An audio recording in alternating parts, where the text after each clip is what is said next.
Boa noite a todos nossos amigos ouvintes do vlog do Conde Lupe Villanueva. Desde já agradecendo as doações que recebo e continue me ajudando nesta empreitada para gravação de novos conteúdos e inscreva-se neste canal.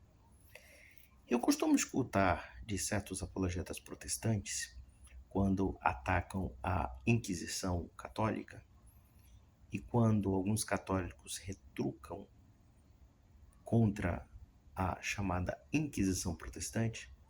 Muitos deles adoram alardear Inquisição Protestante. Isso nunca existiu, né? Nunca tivemos uma Inquisição. Eles dão uma ideia completamente falsa de que como se os estados protestantes nascentes a partir da Reforma fossem tolerantes em matéria de religião. E nós sabemos que isso não é verdade, muito pelo contrário. Em muitos aspectos, as perseguições religiosas em países protestantes foram até mesmo muito mais violentas do que nos países católicos. E por quê? Primeiro que essa terminologia Inquisição Protestante tem certas imprecisões históricas. Evidentemente nunca existiu uma Inquisição Protestante, porque para que existisse uma Inquisição era necessário que houvesse um tribunal eclesiástico. E isso só era possível dentro de países católicos porque ainda predominava a separação, por assim dizer, funcional entre as esferas do poder temporal e do poder espiritual da igreja. Então, a igreja tinha uma função determinada do ponto de vista eclesiástico, enquanto o Estado tinha a função civil. Só que nos países protestantes, como a igreja foi estatizada, a igreja foi assimilada ao Estado na figura do rei, elevado como chefe da igreja, então os tribunais eram seculares e esses tribunais também julgavam casos de heresia, né? E em particular heresia com relação à doutrina do Estado protestante. Então, por exemplo, na Inglaterra anglicana, aquelas pessoas que não se alinhassem ao culto e às formas religiosas do anglicanismo poderiam ser perseguidas. E principalmente os católicos foram os mais perseguidos. O que também não omite o fato de que os calvinistas também foram perseguidos. Quando observamos, por exemplo, a colonização norte-americana, em particular dos chamados pioneiros do Mayflower, né, os peregrinos do Mayflower, né, que pegaram um navio e foram para os Estados Unidos ou criaram certas colônias, na verdade são puritanos perseguidos pelos anglicanos. Como também nós vemos uma violenta perseguição anticatólica, não somente na Inglaterra, como na Escócia e na Irlanda. A Irlanda é um caso elucidativo de uma política que podemos dizer próxima do genocídio, do assassinato de um povo. Então, por exemplo, ah, não somente as políticas de Elizabeth I, como também até mesmo Oliver Cromwell, talvez foi um dos mais cruéis e os mais violentos perseguidores do catolicismo. Então, observamos, por exemplo, que a política inglesa contra a Irlanda foi uma política de humilhação, de sujeição e de opressão brutal contra os católicos irlandeses. E isso, por exemplo, confisco de terras, escravidão, né, venda de trabalho escravo irlandês, né, ou então até mesmo a fome, dentre os quais a Grande Fome de 1848, que matou 2 milhões de irlandeses. E é interessante que muitos dos protestantes repetem muitos mitos que foram criados pela historiografia britânica, tá? Então, nós vemos muito da parte deles afirmando que os países protestantes são o berço da tolerância religiosa, da liberdade religiosa e assim sucessivamente. Mas é claro que para chegar ao conceito de tolerância e liberdade religiosa nos países de tradição protestante, também foram 2 séculos de matança e de perseguições desenfreadas. Nós observamos no caso do inglês, e é muito comum, por exemplo, observarmos que muitos protestantes brasileiros aderiram àquela lenda rosa das tradições britânicas, do parlamento, das liberdades, etc. Mas esse país das liberdades era também o país que oprimia brutalmente os católicos. Até o século XIX, os católicos eram proibidos de ter cargos públicos, eram proibidos de entrar em universidades, enfim, havia realmente legislações extremamente draconianas colocando os católicos como cidadãos de segunda classe.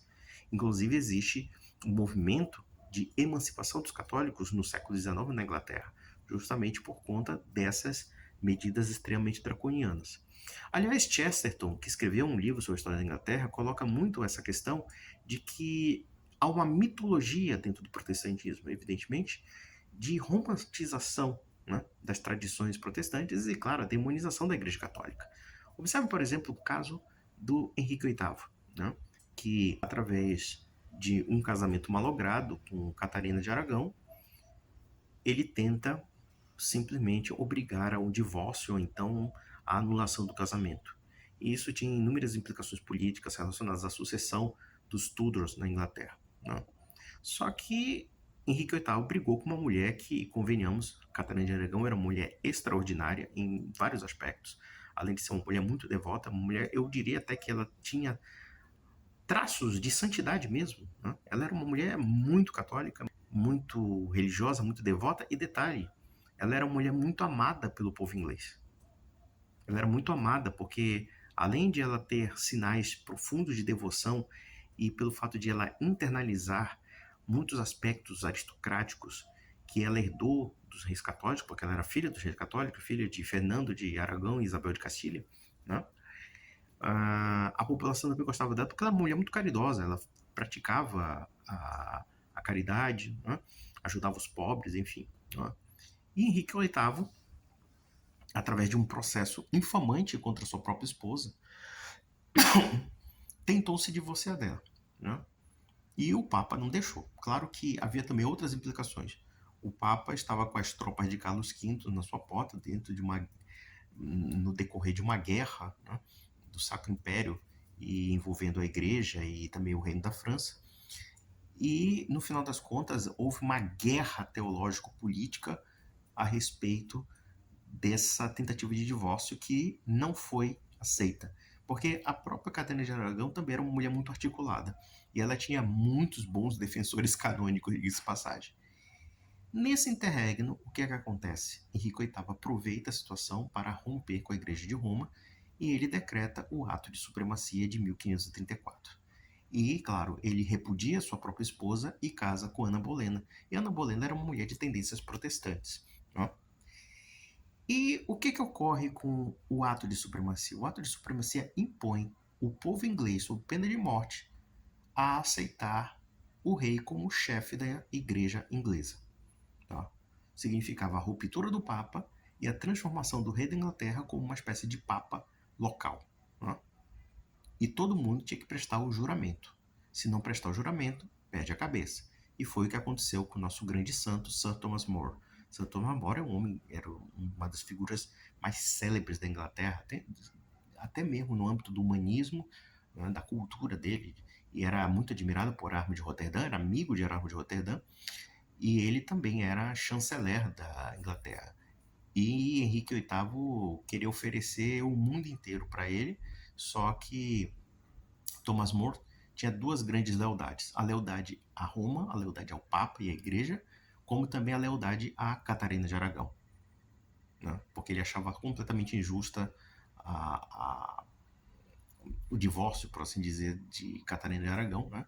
E até mesmo o banimento dela, né? E não somente dela, como até mesmo da linhagem dela, no caso de Mary Tudor, né? Que era filha de Catarina de Aragão, né?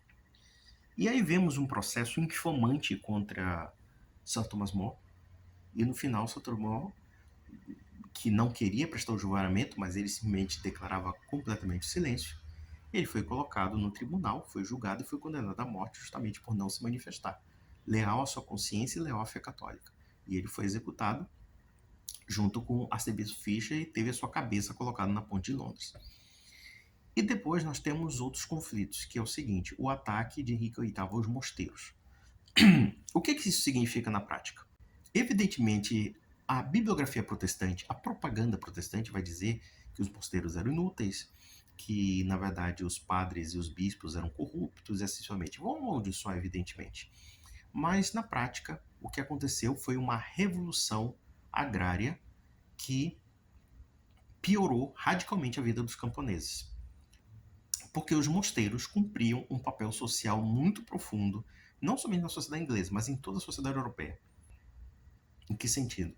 No sentido de que os mosteiros, as catedrais, né, as dioceses, cumpriam um papel social de amparo aos pobres, como também as terras da igreja, de fato, eram utilizadas pelos camponeses a título de arrendamento, e isso sem prejuízo das terras comunais. Então, nós temos dois processos que ocorrem na Inglaterra. O primeiro processo é a desestabilização do sistema agrário monástico, né? Em que o rei simplesmente confisca os bens da igreja, literalmente, e expulsa e manda matar os monges. É isso que eles fazem. Vandaliza as igrejas e assim sucessivamente. O outro aspecto é o processo do Inclusories, né? Claro que é um processo bastante debatido, foi um processo lento e gradual que ocorre anterior a Henrique VIII, tá? Mas ele se radicaliza justamente por quê?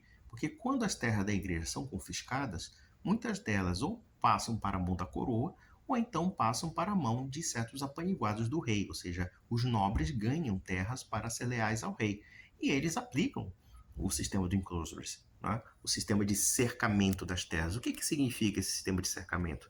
Significa o seguinte, na situação feudal propriamente dita, o camponês ele tinha uma terra comunal. O que era uma terra comunal? Era um pedaço de terra que poderia ser distribuído entre os camponeses para o seu uso particular e para ele fazer a plantação dele, e isso sem prejuízo, claro, da plantação do senhor dele. Tá? Com o sistema de enclosures, o que acontece? É um sistema de cercamento, esse sistema comunal é praticamente extinto. Né? Por quê? Porque a propriedade privada de quem usa o sistema de enclosures, né, implica não somente o fim do usufruto comunal dos camponeses, como também até mesmo a expulsão deles das terras. Tá? Então nós temos aqui um sistema de desagregação agrário e que foi apoiado pela política do Estado inglês, da monarquia inglesa. Tá? E isso cria uma situação social gravíssima de uma mendicância absurda nas cidades. Então você tem lenta e gradualmente, claro que isso durou séculos, tá? Mas lenta e gradualmente nós temos um processo de êxodo rural, ou então, posteriormente, como o sistema agrário foi destruído pelo Estado inglês, e mesmo os mosteiros, né, e as dioceses foram dissolvidas, tá? Pelo menos as católicas, então todos aqueles sistemas de proteção social do camponês desaparecem. E, inclusive, a rainha da Inglaterra, Elizabeth I, implanta o sistema da lei dos pobres, o sistema das paróquias, em que os antigos camponeses são colocados nessas paróquias, trabalhando praticamente em forma servis, né, em situações extremamente desumanas. Quer dizer, se a gente analisar as peculiaridades do sistema anterior para o sistema posterior, quer dizer, o sistema que foi imposto pela lei dos pobres era um sistema muito piorado. Porque, pelo menos na época em que havia o sistema agrário monástico, né, o camponês ele poderia ter a posse da terra e poderia ter, inclusive, uma absorção dessas rendas. Né? Já no sistema lá, ele recebia um salário de miséria lá e trabalhava que nem um escravo. Né? E muitas vezes um trabalho improdutivo. Tá? Então você tem esses aspectos da reforma protestante na Inglaterra. E aí a gente volta sobre a questão da Inquisição e das perseguições. Ora, no caso inquisitorial, em que havia um duplo grau de jurisdição, no caso a jurisdição eclesiástica e a jurisdição leiga, havia uma vantagem nessa separação, por quê?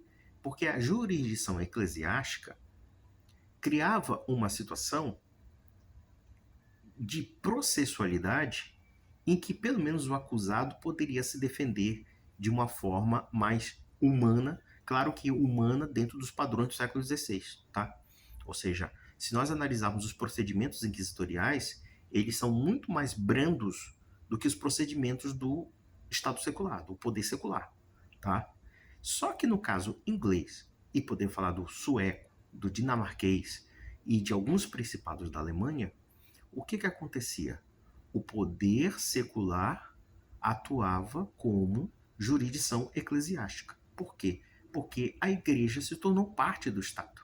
Na verdade, se nós pegarmos, por exemplo, os bispos, os clérigos, seja da igreja anglicana, da igreja luterana, eles são funcionários públicos do Estado. Eles não são meramente um clero distinto, né? Porque, por exemplo, se nós pegarmos os países católicos, claro que no processo que aconteceu em Portugal ou em Espanha, a igreja acabou sendo sujeita aos ditames do rei. No entanto, você tem aspectos sacramentais que fazem ainda, né, a igreja tem uma natureza de igreja, né, uma natureza de autonomia com relação a isso. Né, e a Inquisição tinha uma certa autonomia em relação à coroa, apesar de obedecer aos ditames da coroa. Mas ela tinha o seu caráter de igreja, né? Já na realidade do protestantismo, o que acontece? A igreja se torna parte do poder estatal. Diretamente, não existe uma distinção, tá? Não existe distinção, coisa que acontecia em Portugal e Espanha. Então, por exemplo, se alguém estivesse sob a jurisdição da igreja, o Estado secular não poderia intervir. E nós observamos também que, no caso espanhol e português da Inquisição, boa parte das acusações relacionadas aos crimes de heresia, criptojudaísmo e assim sucessivamente, a maioria nunca deu em morte. Tá? Se nós analisarmos a maioria das penas relacionadas à Inquisição, isso não tem nada de revisionismo histórico, agora esses idiotas estão falando de revisionismo histórico. Não, isso é só um livro de história. É só você pegar os livros de história e vocês vão perceber isso. Que a grande maioria dos casos relacionados à Inquisição não deu em morte. Tá? Porque a intenção da Inquisição não era matar o acusado, era reconciliar o acusado à igreja.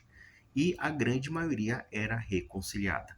E as penas eram relacionadas a penitências e etc. Só em casos muito graves, casos relacionados a heresias e reincidência nas heresias, é que havia a possibilidade do quê? Da igreja não mais proteger esse sujeito dentro da jurisdição e repassar para a jurisdição secular.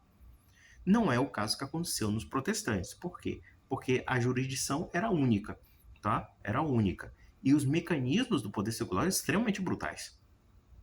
Eram extremamente brutais. E muitas vezes obedeciam diretamente a certas implicações políticas bastante escusas.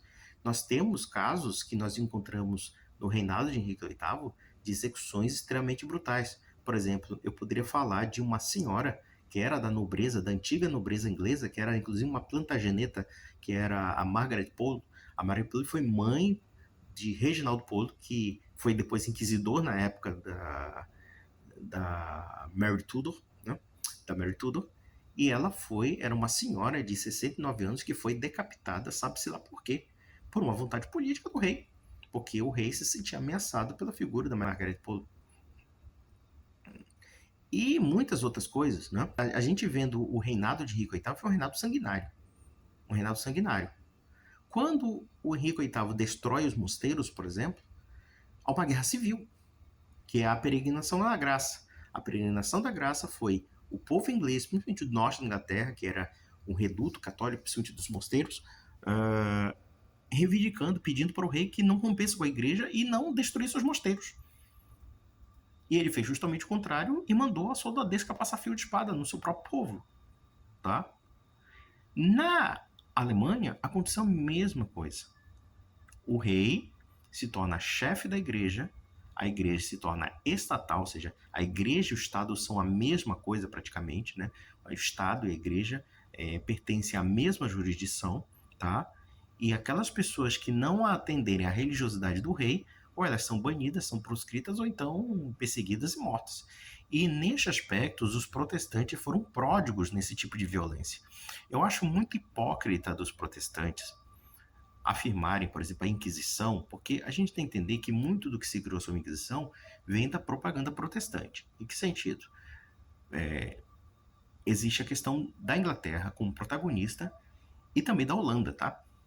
Em que ponto a Inglaterra e a Holanda entram nessa história? Primeiro, a Inglaterra, evidentemente, se torna inimiga da Espanha. E a Inglaterra se torna bastiã da defesa da causa protestante na Europa.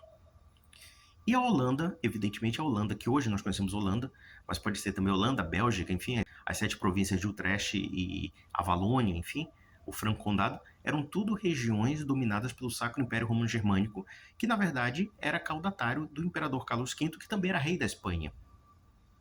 E o grosso das tropas do Sacro Império Romano Germânico eram espanholas, né? O grosso era espanhol. Na verdade, no século XVI, a Espanha foi a senhora do mundo. Dominou metade da Europa, dominou as Américas, dominou parte da África e da Ásia, né? Era um império gigantesco, tá? E o imperador Carlos V era também rei da Espanha por herança dos reis católicos, em particular de sua mãe, Joana a Louca. Né? E o que é que acontece aqui? Os protestantes de matriz inglesa ou holandesa começam a o quê? A espalhar difamação contra a Inquisição. Enquanto nos seus países de origem eles perseguem os católicos e as dissidências religiosas que não são da confissão protestante de Estado, eles começam a demonizar a Igreja Católica, dizendo a Inquisição é isso, é aquilo. Existiu, inclusive, um autor chamado Montanus, se não me falha a memória, que divulgou um panfleto sobre a Inquisição, isso por volta de 1567, tudo isso em plena guerra da Holanda contra os espanhóis, porque a Holanda, propriamente dita, no domínio hispânico, né, no domínio do Sacro Império e do Império Espanhol, que demonizava a Inquisição, e dizem que foi Casiodoro de la Reina, que era um espanhol, um protestante, que inventou essas balbúrdias, essas patifarias aí. E eles demonizavam. A sacanagem dos protestantes era o seguinte: nos seus países de origem, eles matavam, arrebentavam, arregaçavam, torturavam, faziam horror, né? Mas como toda mentalidade revolucionária, o demônio são os outros, né? Aquilo que a gente combate é o demônio, né? Então veja que a questão que esse pessoal coloca, protestante aí, é que eles repetem velhos mitos da chamada lenda negra, tá? Porque nos países protestantes, extremamente violentos. A queima de bruxas, por exemplo, vamos pegar o caso das bruxas. Enquanto na Espanha e em Portugal, ainda que houvesse punições contra a bruxaria no século XVI, no século XVII, na Espanha, a bruxaria deixou de ser crime. Existe o caso do inquisidor Salazar, que foi no extremo norte da Espanha fazendo uma investigação, e ele tirou a conclusão de que bruxaria não existia, que era um bando de mulher maluca que não dava nem bola, né? E o Conselho da Suprema e General Inquisição achou por bem que o crime de bruxaria não existia, que na verdade era baseado na superstição, porque a Inquisição se importava com a intencionalidade do delito. É uma coisa interessante, porque eu vejo muita gente falando besteira, dizendo, gente louca era executada. Não, não era assim. Pelo contrário, a pessoa tinha que ter perfeita consciência da heresia. Tá? Tanto é verdade que nós observamos no século XVI e XVII documentos inquisitoriais que, por exemplo, você chegava no campo, né? A maioria da Europa era rural, né? Então você chegava no campo, você tinha um bando de camponeses supersticiosos, aí você observa o inquisidor, e é interessante que os inquisidores espanhóis eram pessoas extremamente judiciosas, no sentido técnico da palavra, eles tinham conceitos de investigação muito modernos para a época, tá? Muito próximos da gente, né? Conceitos de investigação, de interrogatório e de tudo, que eram bastante próximos do que seria uma investigação policial, né? Então, eles chegavam, por exemplo, e analisavam os preconceitos, as tolices dos camponeses. Então, houve inquisidores que escreviam dizendo, olha, o problema desses camponeses é que eles são supersticiosos e ignorantes, e a gente não pode nem julgá-los e condená-los porque eles são ignorantes da doutrina católica. Então, a melhor solução é a catequese para esses bonecos aí. Para vocês terem uma ideia do sistema inquisitorial, por exemplo, quando havia uma acusação ou uma, como é que eu posso dizer assim, algum tipo de rumor de heresia, um inquisidor, quando ele chegava numa cidade, ele dava um édito de graça. O que era o édito da graça? Era o seguinte: você tem de 15 a 30 dias para confessar os seus pecados. Confessando os seus pecados, inclusive pecados relacionados à heresia, você era sumariamente absolvido e não se tocava mais no assunto, tá? Então você tinha o édito da graça. Você chegava num lugar, isso era uma regra, né? Até no Brasil aconteceu isso. Quando houve a visitação do Santo Ofício em 1591, na Bahia e em outros lugares do Nordeste, né? Quando houve a visitação do Santo Ofício, houve esse édito da graça. Então, havia pessoas lá, depoimentos de pessoas que confessavam seus pecados, estava absolvido, acabou, morreu ali, tá? Morreu ali. Então, veja que o procedimento inquisitorial não tinha como intenção, necessariamente, ferrar a vida da pessoa. Não, não era essa a intenção. A intenção era realmente preservar a ortodoxia, tá? Havia certas situações que são extremas, que são impressionantes até, porque mesmo a pessoa falando disparates ou coisa parecida, existe um caso que aconteceu no século XVII, na Espanha, de um sujeito que era completamente disparatado. E os inquisitores argumentavam com ele, não é assim, meu filho, não é assim. Chegaram um ponto que absolveram o cara porque achavam que o cara tava maluco. Literalmente, acharam que o cara tava maluco. Eu não vou dizer aqui que a Inquisição não cometeu atrocidades ou aberrações. Sim, todo um tribunal eclesiástico pode cometer, tá? Eu não vou negar isso. Isso aí seria até absurdo, anti-histórico, tá? Houve abuso da Inquisição? Houve. Houve instrumentalização política da Inquisição? Claro que houve, né? Evidentemente que houve, né? Houve inúmeras injustiças? Sim, claro que houve. Mas, por outro lado, protestante falar mal da Inquisição quando ele fecha os olhos da Inglaterra e começa a criar uma Inglaterra romântica, né? Porque se você tiver a oportunidade de estudar a história da Inglaterra do século XVI até o século XVIII, principalmente século XVII, tá? Me desculpa. Até o século XVII é uma história extremamente violenta. É uma história que eu não vejo nem paralelo na Espanha, nem na Inquisição e nada.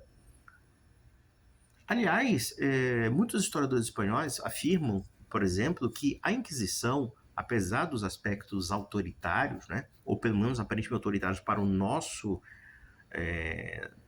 tipo de mentalidade, no entanto, muitas pessoas gostam de falar, porque a Inquisição definiu a cultura espanhola ou a cultura portuguesa. Isso é uma grande falácia, tá? Porque o auge da Inquisição também é o auge da cultura espanhola. É o século de ouro. O século de ouro que é o auge na segunda metade do século XVI até a primeira metade do século XVII. Foi o auge da cultura espanhola, da cultura hispânica na Europa e no mundo, tá? E a Inquisição estava atuando lá, né? Foi o grosso da Inquisição ali. E não me conste que a Inquisição necessariamente tenha destruído a cultura espanhola, porque a preocupação da Inquisição não era necessariamente ser uma polícia política, né? A Inquisição ainda tinha tão somente a preocupação de investigar crimes de heresia. Por exemplo, Santa Teresa d'Ávila foi processada pela Inquisição espanhola. Por quê? Porque havia a acusação de que ela poderia ser uma alumbrada.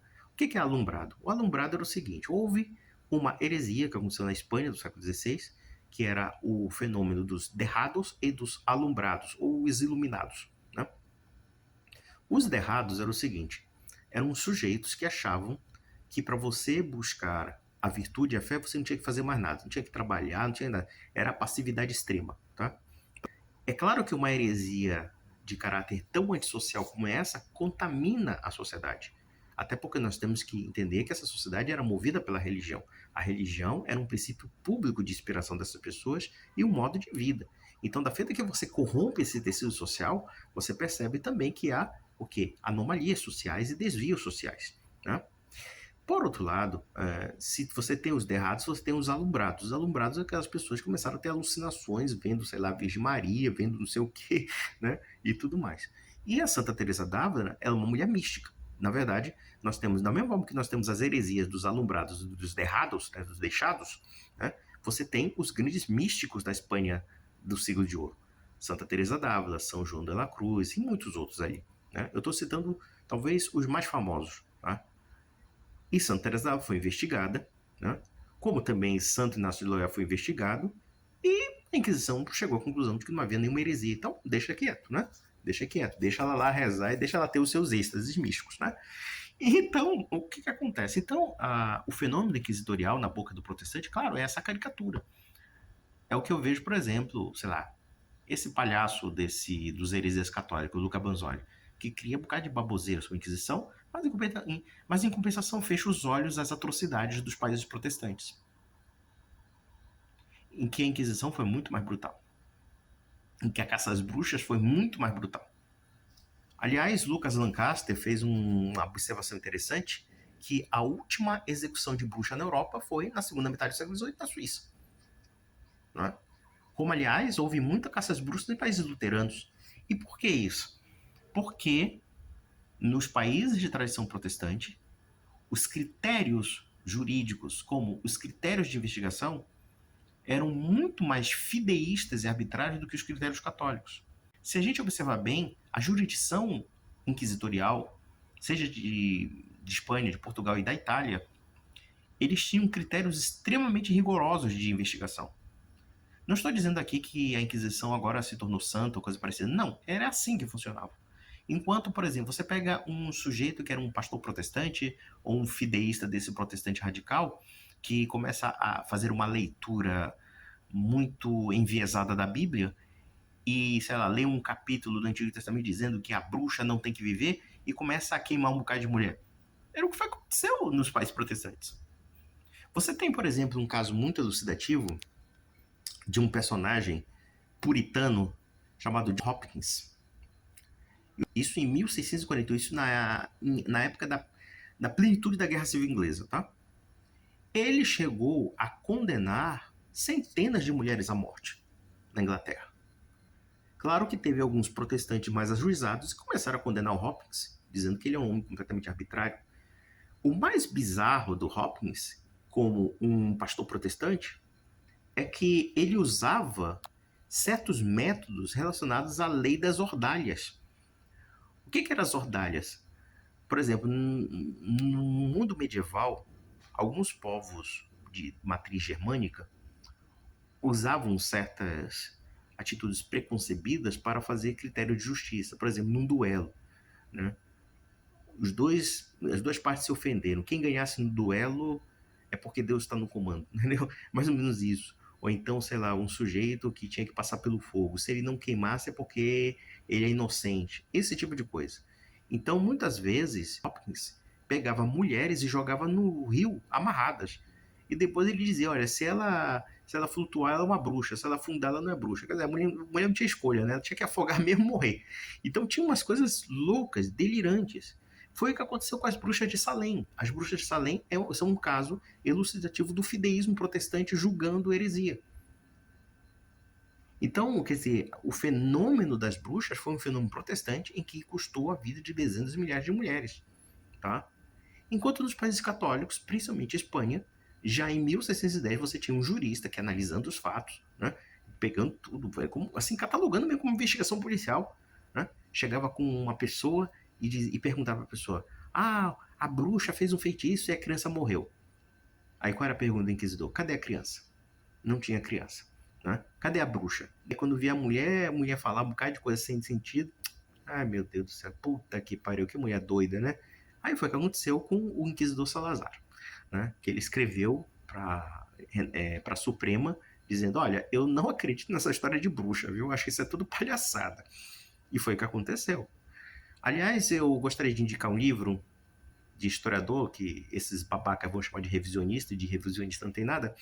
É um historiador dinamarquês chamado Gustav Heiniksen, que escreveu um livro chamado El Abogado de las Brujas, né? O Advogado das Bruxas, que é, no caso, a história do que aconteceu na Espanha, em que a Espanha mudou todo o conceito do crime da bruxaria. Tá? Isso no século XVII, por volta de 1610, etc. Tá?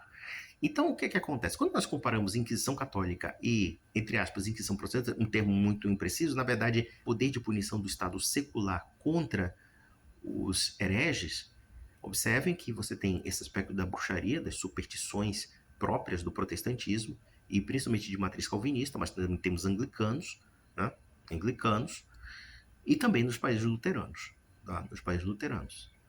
É muito comum a gente perceber, por exemplo, que aquele livro do Martelo das Bruxas, o Maleus Maleficarum, né? Que é muito citado, a Inquisição seguia aquilo.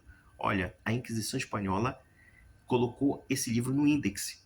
No índice livro proibitório, porque na verdade, quando nós falamos do índice, né, do índice livro proibitório, o Conselho de Trento estabeleceu o índice, né? Só que o índice espanhol era diferente do índice italiano, tá? Do índice italiano.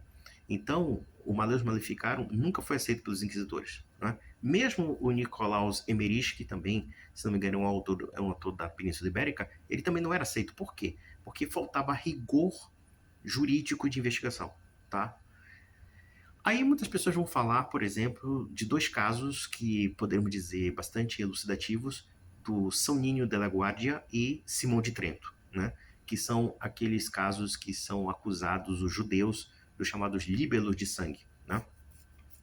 Houve um caso que aconteceu na Espanha, do São Ninho de la Guardia, ninguém sabe realmente o nome dele, em que alguns judeus foram condenados à morte, alguns cristãos novos, por fazerem os chamados sacrifícios rituais com a hóstia consagrada. Ou seja, havia uma acusação contra os judeus de que eles pegavam meninos cristãos e faziam sacrifícios humanos e usavam para colocar sangue na hóstia, enfim, e às vezes até beber no sangue, enfim, havia muito dessas coisas assim. E há uma discussão sobre isso, né? O problema do caso de São Nino da Guardia é que há escassos documentos sobre o assunto, tá? E há pontos prós e contras desse processo, ninguém sabe ao certo, né? O que não redime a Inquisição de certos erros ou acusações, tá? Até porque, evidentemente, os judeus, pelo menos os judeus normais praticantes, não praticariam uma coisa tão aberrante como essa. No entanto, no caso de Simão de Trento, existe uma controvérsia que surgiu há mais ou menos uns 15 anos atrás, tá? Historicamente, 15? Uns 20 anos, vamos lá. De um historiador italiano, na verdade israelense, mas de origem italiana, chamado Ariel Toaf, que escreveu um livro chamado Páscoa de Sangue. E ele teoriza, através da investigação documental de Simão de Trento, né, de Simão de Trento, de São Simão de Trento, que virou até santo, que é o seguinte, que ele chegou à conclusão de que provavelmente, claro, veja, eu não estou endossando a teoria do Ariel Toaf, tá? Eu acho que tem muita controvérsia sobre isso. Não me consta que os judeus são afeitos a essas práticas, mas no caso do Ariel Toaf, que é judeu, que é um professor israelense, ele chegou à conclusão, lendo os documentos de Simão de Trento, de que provavelmente sim haveria uma seita judaica que praticava rituais de sacrifícios humanos. E isso foi um tijolaço na cabeça da comunidade judaica, que queria inclusive proscrever o seu livro, tá? E também até mesmo bani-lo da academia por conta dessa acusação, tá? E claro, houve uma polêmica sobre a questão da liberdade acadêmica, até porque Ariel Toaf não é um antissemita, não é um nacional-socialista, não é nada, ele é judeu, pô, e é filho de um rabino, né? E isso, meu amigo, foi um quiprocó dos diabos. Essa obra foi recolhida, foi um escândalo, tá? Foi um escândalo. Por quê? Porque coloca uma dimensão completamente nova. E claro, muitas pessoas se preocupariam dizendo, não, agora vão acusar o antissemitismo e blá blá blá, e não sei o que, não sei o que. Eu tenho essa obra em inglês, mas seja o que for, então, são fatos controversos, tá? Tem um autor, por exemplo, que escreveu sobre a Inquisição, um autor americano chamado Thomas William Walsh, tá? Chamado Personagens da Inquisição, em que ele fala sobre várias dessas controvérsias da Inquisição, tá?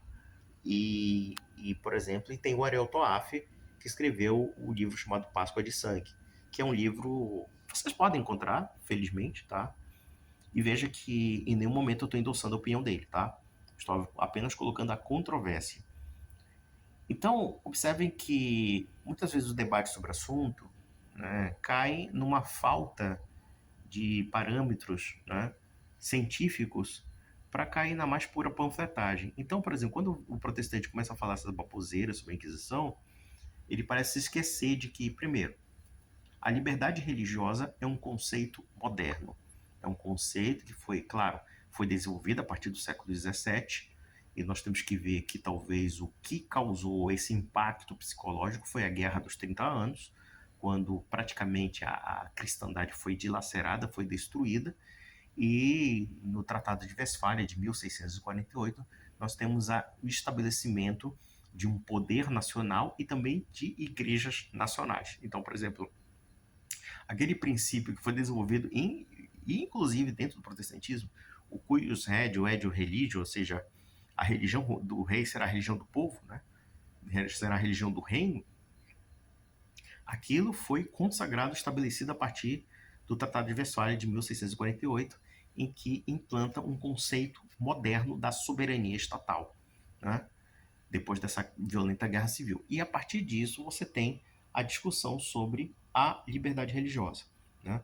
A tolerância religiosa e a liberdade religiosa, que nasce principalmente dentro da discussão do mundo protestante. Você tem Samuel Pudendorf, você tem Emerich de Vattel, você tem o próprio Grotius e muitos outros que começam a tocar nesses assuntos, até mesmo, então, quer dizer, o próprio John Locke escreveu uma carta sobre a tolerância. Claro que ele não é muito tolerante com os católicos, né? Ele só tolera a protestante ali, né? Na carta dele, a carta da tolerância dos protestantes. Os católicos são contra a ordem pública, não tem que ser tolerados na Inglaterra, mas enfim, né? Mas veja, então o que é que acontece? Então a liberdade religiosa é um conceito moderno, porque nem católico, nem protestante aceitavam a liberdade religiosa. E o problema do cuius regio eius religio é que, né, na verdade, acontecia muitas vezes que um príncipe, que poderia ser luterano, de repente o filho dele se tornasse um calvinista. Quer dizer, do nada, né, o povo deveria mudar radicalmente da religião. E isso aconteceu, por exemplo, em alguns estados alemães. por exemplo, o caso, sei lá, dos luteranos. E os luteranos têm certas práticas que são muito próximas do catolicismo. O conceito de Eucaristia, tudo bem, eles têm um conceito diferente da transubstanciação chamada Unio Sacramentalis, né? Mas eles têm, por exemplo, a reprodução de imagens. Se você pegar uma igreja luterana, tem imagens, né? Eles vêm com um aspecto simbólico, eles não vêm com um aspecto de culto, né?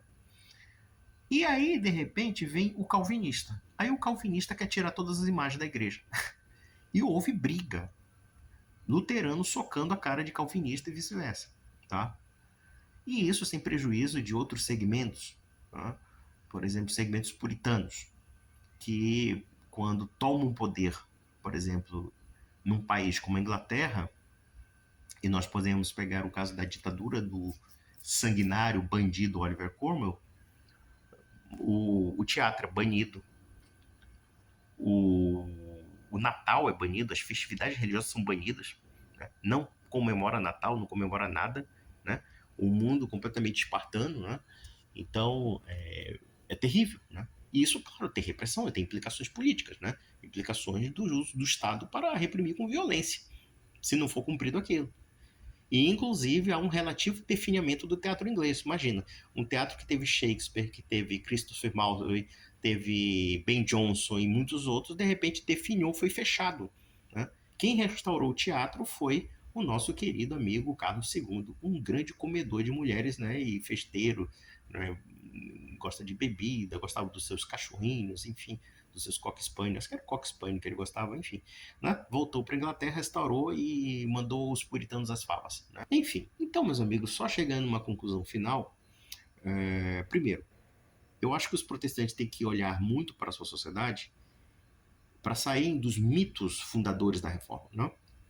Então, essa coisa do mito do protestantismo pacífico, do protestantismo tolerante, né, não sobrevive a uma análise mais concreta. Eu gostaria, inclusive, de citar dois autores. Um deles vocês certamente conhecem, o Chesterton. O Chesterton escreveu um livro sobre a história da Inglaterra. E ele mesmo coloca e denuncia muito essa mistificação da história inglesa, que foi uma história extremamente violenta. Muito mais violenta que a espanhola, muito mais violenta que a portuguesa, né? E que, claro, os ingleses embelezam com aquela história de que nós somos a cultura da liberdade, nós somos a cultura do parlamento, do habeas corpus e blá blá blá. Tudo fachada, entendeu? Fachada de propaganda. E também tem um livro do Hilaire Belloc, que foi também um grande historiador e um grande católico, sobre a Reforma Protestante. E ele toca muito na Reforma Protestante inglesa. E vocês vão ficar praticamente absurdos com o grau de crueldade que os protestantes tinham, não somente com relação aos católicos, mas também a qualquer dissidência. Nem eles se entendiam, nem os protestantes se entendiam. E quando não se entendiam, eles iam pra porrada um com o outro.